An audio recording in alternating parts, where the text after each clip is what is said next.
as a freelancer, i-resubmit niya lang, done.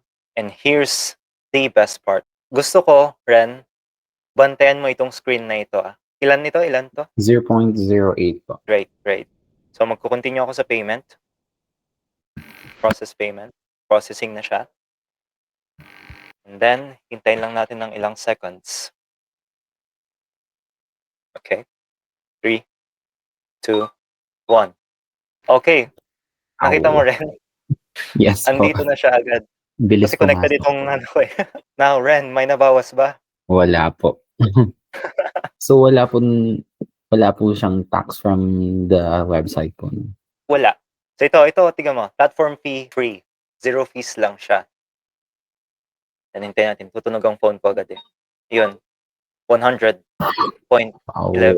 Mabilis po yung ano niya kuya, no? Unlike dun sa iba pong softwares or apps na pwedeng gamitin for freelancing.